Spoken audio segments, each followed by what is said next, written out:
ওই যে মেয়েটা দেখতেছস, ওর নাম হচ্ছে আনিকা। হ্যাঁ, ক্যাম্পাসে নতুন আসছে। তুই যে আর প্রপোজ করবি, ও যদি রাজি হয় আমি তার পাক্কা আজকেই দিয়ে দেবো। সত্যি? একদম সত্যি। কি দিয়ে প্রপোজ করবো? এই যে রেডি আছে তো, এই ফুলটা দিয়ে যে প্রপোজ করবি, রাজি হইতে হইব কিন্তু। জবান? জবান পাক্কা। তুই সাক্ষী? এক্সকিউজ মি, আমি কি তোমাকে প্রপোজ করতে পারি?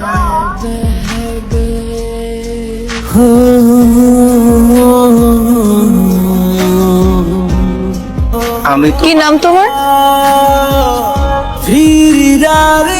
আমার নাম তানজিম। তানজিম, আমি তোমার সাথে ক্লাস শেষ হবার পর দেখা করবো।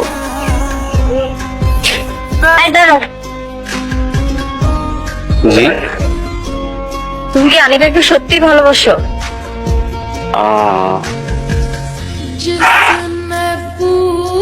তুমি তো আমাদের ক্লাসে পড়ো না, আর ওকে তুমি এর আগে কখনো দেখোনি, ওকে তুমি চিনো না, তাহলে কি এটা লাভ এট ফার্স্ট সাইট ছিল? বলতে পারো। আচ্ছা, লাভ এট ফার্স্ট সাইট। তুমি যদি ভেবে থাকো শুধু আমার ফ্রেন্ডের সাথে টাইম পাস করবা, তাহলে এমন কিছু করো না যেটাতে আমার বান্ধবী অস্বস্তিতে পড়ে। কথাটা মনে থাকে যেন। Be careful.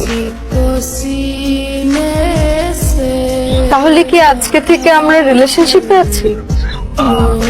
আসলে আমার বন্ধুরা আমার সাথে ডেট ধরেছিল, আমি যদি আপনাকে প্রপোজ করতে পারি তাহলে ওরা আমাকে ট্রিট দিবে, তাই আমি এই প্রপোজালের নাটকটা করছি। সরি, আমাকে মাফ করে দিবেন। সিরিয়াসলি?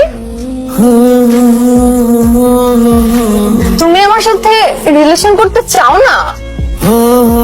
শোনো, ক্যাম্পাসের সবচেয়ে সুন্দরী আর পপুলার মেয়ে, আর তোমার আমাকে প্রপোজ করার ভিডিওটা যেহেতু ভাইরাল হয়েই গিয়েছে, আর এখানে আমার ইমেজ ইস্যু তো আছেই, আমি একটা প্ল্যান করছি, যেটা হলো আজকে থেকে আমরা ফেক কাপল হওয়ার নাটক করব। মানে? হ্যাঁ, কিন্তু আমার কিন্তু শর্ত আছে। কি শর্ত? এক, ফোনে বেশি কথা বলবো আপু। দুই, ক্লাসের পর একবার দেখা করবো। আর তিন, সত্যি সত্যি কিন্তু আমার প্রেমে পড়া যাবে না। তার মানে মিথ্যে প্রেমের নাটক? Kind of.